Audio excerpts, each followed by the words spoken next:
Hello United boys, welcome back to the channel. Arsenal winning the Premier League, लेकिन मैं उसके बारे में बात नहीं करूंगा इस वीडियो में, अलग से बात कर लूंगा क्योंकि यूनाइटेड के ट्रांसफर से रिलेटेड काफी सारी अपडेट्स हैं जो हमें कवर करनी है। स्टार्टिंग विद मैक्सी अराहो, स्पोर्टिंग का लेफ्ट बैक। यूनाइटेड ने उसके लिए भारी बिड मारी है एज पर इंडिकेला। क्या है उसका सच, बात करेंगे। बजुमाना टोरे, इसके लिए यूनाइटेड जा रही है। लेफ्ट विंगर 20 साल का होफेनहाइम का, क्या हमें जाना चाहिए, क्या चांसेस हैं हमारे इस प्लेयर को साइन करने के। मथेउस फर्नांडिस, इसके साथ टॉक स्टार्ट हो चुकी हैं एज पर नेथन सॉल्ट। बात करेंगे जेरार्ड बोवन के लिए, क्योंकि जेरार्ड बोवन इंटरेस्टिंगली यूनाइटेड के साथ लिंक किया जा रहा है। मेरे को क्या लगता है, सच्चाई क्या है। साथ ही साथ बेंडीर जाने वाला है। फब्रिजियो रोमानो का कंफर्मेशन आ गया है और Roy Keane slams Bruno Fernandes. Now we'll talk about that. Now I hope आपको ये वीडियो पसंद आएगी क्योंकि हम सारे टॉपिक्स कवर करेंगे। आएगी तो प्लीज लाइक, सब्सक्राइब और हाइप करके अपना सपोर्ट दिखाना बिल्कुल मत भूलना, और कमेंट करके अपने थॉट्स बता देना। We will talk about everything that I have talked about. भाई यहां पे इंडिकेला आके आपको बता रहा है मैक्सी अराहो। मैक्सी अराहो के लिए 69 मिलियन पाउंड की बिड है। पहली मैं आपको बताता हूं, नहीं इंडिकेला कभी अच्छी देता है, कभी बुरी खबर देता है, कभी तुक्के मारता है, कुछ भी है। आई थिंक दिस इज तुक्का, आई थिंक दिस इज तुक्का। सब नहीं, नहीं, को बेकार प्लेयर नहीं है। मैक्सी अराहो बढ़िया प्लेयर है।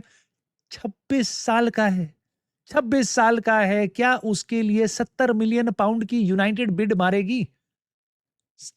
समझ रहे हो तुम? लेफ्ट बैक के लिए 26 साल के, जिसकी रीसेल वैल्यू कोई बहुत ज्यादा नहीं होने वाली है, यूनाइटेड बिड मारेगी 70 मिलियन पाउंड की। तुम्हें लगता है? बिल्कुल नहीं लगता। बस इस बेसिस पे मैं इस खबर में ज्यादा इंटरेस्ट नहीं दिखाऊंगा क्योंकि मेरे को लगता है this is really bad guesswork by इंडिकेला। नाउ उसके बियॉन्ड भाई ये इंटरेस्टिंग खबर है, स्काई स्पोर्ट्स ने निकाली है और ये आ रही है जर्मनी से। ना उन्होंने बताया है United, Liverpool, Aston villa, Newcastle, सारे के सारे इंटरेस्टेड है। हॉफेनहाइम का एक लेफ्ट विंग पे प्लेयर खेलता है, बहुत ही सही बताया जा रहा है इसको। बजुमाना टूरे, बजुमाना टूरे 20 साल का है और इसको अभी कुछ टाइम पहले हॉफेनहाइम ने खरीदा था and he has done incredibly well for them. दिक्कत यह है कि हॉफेनहाइम चैंपियंस लीग में जाते जाते बच गई और अब उनको शायद इस प्लेयर को बेच के थोड़ा पैसा कमाने का मौका मिल जाएगा। बढ़िया फॉर्म में था प्लेयर, तो थोड़ा सा इंटरेस्ट भी आ रहा है। एक सेल करके प्लेयर को आप अच्छा खासा पैसा ला सकते हो। हॉफेनहाइम के हिसाब से 30 से 40 मिलियन यूरोस की एक्सपेक्टेशन बताई जा रही है ना। मेरे को ये चीज बड़ी अच्छी लग रही है कि यूनाइटेड अकेला क्लब नहीं है। यूनाइटेड के साथ साथ बड़े और क्लब्स हैं जो इसको देख रहे हैं। ऑफ कोर्स हमारे लिए लेफ्ट विंग एक प्रायोरिटी पोजीशन हो सकती है। इस प्लेयर के बारे में मैंने थोड़ा जानने की कोशिश करी तो ये साल था उसका जो मेन ब्रेकआउट सीजन था, और यहाँ पे चैंपियंस लीग फुटबॉल का ना मिल पाना हॉफेनहाइम के लिए सबसे बड़ा रीजन है प्लेयर को सेल करना। साथ ही साथ 30 से 40 मिलियन यूरोस की एक्सपेक्टेशन हो सकती है। आप मान सकते हो 25 से 35 मिलियन पाउंड के आसपास इसका जो एक्सपेक्टेड नंबर है। इसमें एड ऑन वेड ऑन भी आप ऐड कर सकते हो। सबसे बड़ा रिस्क यही है भाई कि 20 साल का है, क्या ही बोले। अब उसमें Newcastle, Aston villa, Arsenal, United, Liverpool सबके साथ इसको लिंक किया गया है। बट क्या 20 साल के प्लेयर के लिए हम रिस्क ले सकते हैं? देखो, अगर प्लेयर बहुत सॉलिड है, प्लेयर के स्टैट्स अच्छे हैं और हमारे को लग रहा है कि भाई ये तगड़ा प्लेयर हो सकता है, मे बी हम ये रिस्क इस पोजीशन में ले सकते हैं क्योंकि इस पोजीशन को प्राइमरी पोजीशन कवर करने वाला प्लेयर है हमारा मतेउस कुनिया। उसका बैकअप होगा ये प्लेयर। सो इस बैकअप पोजीशन पे हम भाई यूनाइटेड फैंस पागल नहीं है, अनरियलिस्टिक नहीं है। हमें नहीं चाहिए एक तरफ एम्बापे, विनी जूनियर, ऐसे हम कोई फीफा नहीं खेल रहे। बहुत रियलिस्टिक सी एक्सपेक्टेशन है। मिडफील्ड में एक सुपरस्टार लेके आओ। उसके अलावा लेफ्ट विंग पे आप एक बढ़िया प्लेयर ला सकते हो। He does not need to be a world beater कि नहीं मथेउस कुनिया को बेंच कर दे, नहीं ऐसी नहीं है आज की डेट में हमारी उम्मीद। आप लेकिन बढ़िया स्क्वाड बिल्ड करो, ये उम्मीद है। और अगर बजुमाना ट्रोरे वो प्लेयर है, सो बी इट। इस पोजीशन पे हम थोड़ा सा रिस्क ले सकते हैं। मुझे पता है, मैं हमेशा ये बात बोलता हूं, बुंडेसलीगा से प्लेयर आ रहा है, it's a kind of a flag. So आप उस पर बहुत ज्यादा ट्रस्ट नहीं कर सकते। मे बी ये फ्लॉप हो नहीं हो, वो रिस्क लेना पड़ेगा। बट अगर प्लेयर के बाकी स्टैट्स अच्छे हैं, बढ़िया है, नजर में नहीं है बाकी क्लब्स के जैसे यान डियामोंडे है, सो आप ला सकते हो। अच्छी चीज ये है कि उसी पोजीशन पे खेलता है। मैंने उसको खेलते हुए नहीं देखा, बट आई एम अज्यूमिंग जब वो उस पोजीशन पे खेल रहा है राइट फुटेड होगा, क्योंकि हम लेफ्ट विंग पे राइट फुटेड प्लेयर ही देख रहे हैं। एंड आई होप कि वो टच लाइन के पास जाके खेलता होगा रादर देन मथेउस कुनिया जो अंदर ड्रिफ्ट इनसाइड करता है। उसके बियॉन्ड दोस्तों यूनाइटेड के बारे में नेथन सॉल्ट, जिनको यूनाइटेड और स्पेशली यूनाइटेड की एकेडमी के बारे में काफी अच्छी खबर होती है, उन्होंने बताया है कि United have had recent discussions with West Ham over availability of Mateus Fernandes. This is interesting और मेरे को ऐसा लगता है बिल्कुल ये चीजें बैकग्राउंड में चली होंगी। यूनाइटेड ने वेस्ट हैम से थोड़ी बहुत इनिशियल कॉन्वर्सेशंस करी होगी मतेउस फर्नांडिस को लेके। मे बी वेस्ट हैम कहे कि भाई बिल्कुल बेचेंगे नहीं भाई, 100 मिलियन कुछ भी ऐसा करे, डिस्कशन वही खत्म हो जाएगी। लेकिन अगर वेस्ट हैम भी उसको बेचना चाह रही है तो मे बी यहां से डिस्कशंस स्टार्ट करी जा सकती है। कुछ रूमर्स ऐसे भी आ रहे हैं, मतेउस फर्नांडिस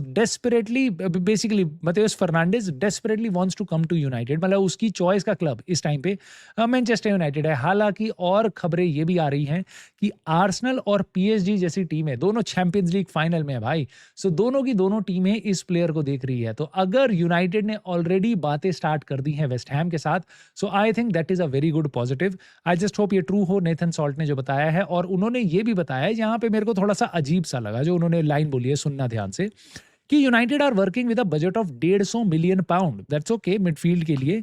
और जो मतेउस फर्नांडिस है, he is a primary target outside of the top tier players, जिनको हम देख रहे हैं टॉप टीयर प्लेयर, समझ रहे हो तुम, एकदम champion player, A grade player, top level player जिनको हम देख रहे हैं, उनके बियॉन्ड जो बी ग्रेड प्लेयर हैं, आप कह सकते हो लेवल 2 प्लेयर हैं, जैसे कि एलेक्स स्कॉट, ये सारे एडरसन वगैरह, उन सब में मतेउस फर्नांडिस सबसे ऊपर है। और मेरे ख्याल से बिल्कुल सही चॉइस है यूनाइटेड की, ये बहुत सही कैटेगराइजेशन कर रहा है। बट नेथन सॉल्ट ने हमें टॉप लेवल का कैटेगराइजेशन बताया, जिसको देख के मेरे को चक्कर आ गए भाई।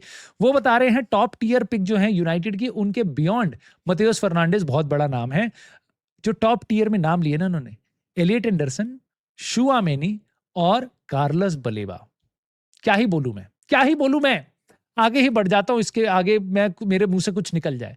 उन्होंने बोला कि देखो, जब मतेउस फर्नांडिस को पोर्चुगल के वर्ल्ड कप के स्क्वाड में नहीं लिया गया, क्यों? क्योंकि वर्ल्ड कप के स्क्वाड में पोर्चुगल के ऑलरेडी इतने विटिनिया, जॉ नेवेस, क्या क्या क्या प्लेयर बड़े बड़े हैं भाई, ब्रूनो, बर्नार्डो सिल्वा, देखी अजब ही लिस्ट है भाई उनकी, तो हम नहीं बात करेंगे। खैर, बात यह है कि पोर्चुगल के स्क्वाड में अगर मतेउस फर्नांडिस नहीं है, इसका मतलब हमारे लिए बेटर सिचुएशन है। क्यों? अगर वो वर्ल्ड कप जा रहा होता तो प्राइस उसका बढ़ जाता है, एक्सपेक्टेशन बढ़ जाती। वेस्ट हैम कहती देखो हमारा प्लेयर वर्ल्ड कप में जा रहा है, राइट? इस टाइम पे अब वो नहीं बोल सकती और लग रहा है रेलीगेट हो सकती है। देखो टॉटनम आज की डेट में चेल्सी से गेम हार गई, सो लास्ट डे तक जा रहा है वेस्ट हैम वर्सेस टॉटनम का, जो बेसिकली कौन रेलीगेट होगा। मोस्ट लाइकली ऐसा लग रहा है टॉटनम पे लीड है कि वेस्ट हैम रेलीगेट हो सकती है। तो वेस्ट हैम जैसे ही रेलीगेट होगी उन पे प्रेशर पड़ेगा। यूनाइटेड को ये डील जल्दी से जल्दी करनी चाहिए। और एक और डील है जिसके पीछे यूनाइटेड जा रही है, ऐसा बताया है भाई जेकब स्टीनबर्ग ने, ये गार्जियन के लिए काम करते हैं। सो उन्होंने बताया है बोवन जो है, जेरार्ड बोवन है, उसकी तरफ यूनाइटेड देख रही है इस टाइम पे, क्योंकि हमारी जो अटैक है उसकी जो बेसिकली डेप्थ है उसमें हमारे को प्लेयर्स चाहिए। और जेरार्ड बोवन से बढ़िया क्या प्लेयर होगा भाई, वो राइट विंग पे खेलता है, वो फॉरवर्ड बैकअप स्ट्राइकर खेल सकता है, स्ट्राइकर खेल सकता है, साथ ही साथ वो लेफ्ट विंग पे खेल सकता है। सो ये बात बताई है हमारे को इस जर्नलिस्ट ने, और यूनाइटेड इनको कंसिडर कर रही है। नाउ इसके बियॉन्ड मेरे को ऐसा लगता है कि यूनाइटेड अगर ये काम कर रही है, सो I think Gerard Bowen, I do not think so he is that player जिसके लिए आप जाओगे। क्यों? सबसे पहला रीजन, इनियोस वैसे ही इसको साइन नहीं करेगी, ये ऑलमोस्ट 30 इयर्स के आसपास है, 1-2 साल ऊपर नीचे 30 इयर्स के आसपास है। तो इनियोस के पैरामीटर्स के हिसाब से प्लेयर हम साइन नहीं करेंगे। ऑल्दो ये प्लेयर मेरे को बहुत बढ़िया क्वालिटी का लगता है, मुझे ऐसा नहीं लगता ये वेस्ट हैम डिजर्व करता है। मुझे ऐसा लगता है टॉप 6 क्लब में कोई एक प्लेयर अगर हो सकता है ना क्वालिटी वाइज, एक रेलीगेशन साइड का, तो वो जेरार्ड बोवन होगा भाई। He is incredibly talented, incredible, मतलब ये इसने इतने नंबर ऑफ गोल्स मारे हैं लास्ट ईयर भी वेस्ट हैम के लिए। सो इस साल ये उसका इतना अच्छा नहीं गया, but he is really a good goal scorer, मेहनत भी करता है, प्रेस भी करता है और टैलेंटेड है। एक अच्छी टीम में मुझे ऐसा लगता है he could be very influential.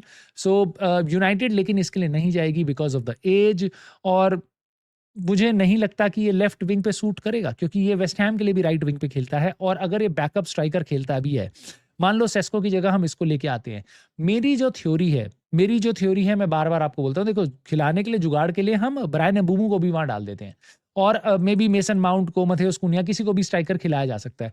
उसी तरीके से जेरार्ड बोवन स्ट्राइकर खेलता है। I do not think so as a striker he is good, और मैं उसको चाहूंगा सेस्को की रिप्लेसमेंट हम किसको साइन करें, oh Jarrod Bowen. No not at all. जितना भी अच्छा मेरे को प्लेयर लगे, मैं चाहूंगा एक आउट एंड आउट स्ट्राइकर हो जो सेस्को को रिप्लेस करे।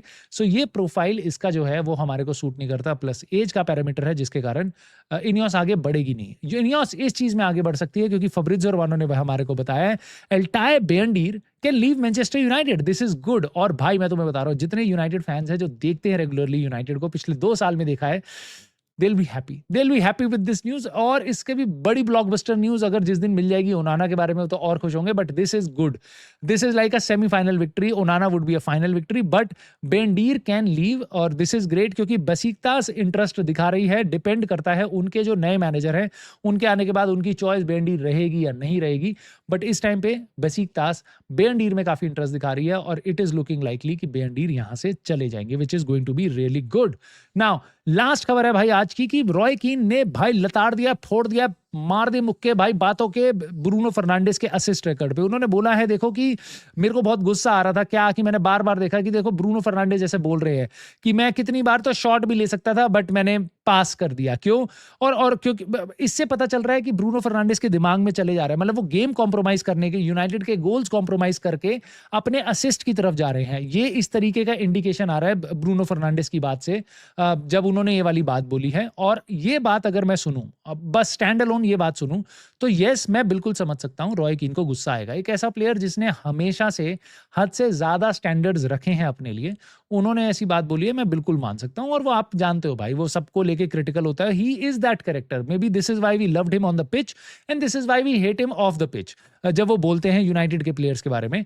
बट वो ये बात बोल रहा है भाई कि मेन पॉइंट जो था यूनाइटेड की परफॉर्मेंस से, that was all around Bruno Fernandes के असिस्ट का रिकॉर्ड। और that to me basically Roy Keane कह रहे हैं कि ये this is not a sign of a good team, this is not a sign. मैं अच्छी यूनाइटेड साइड को नहीं मांग सकता कि एक पर्सनल एक्कोलेड को परफॉर्मेंस से बड़ा, टीम से बड़ा ज्यादा बनाया जा रहा है। जिस तरीके से है, जो प्लेयर है सारे भाग के आ रहे हैं, जब उसने असिस्ट कर दिया, गोल स्कोरर के पास कोई नहीं जा रहा, सो ऐसा लग रहा है पूरा गेम जो था वो बस उसके असिस्ट के आसपास चल रहा है।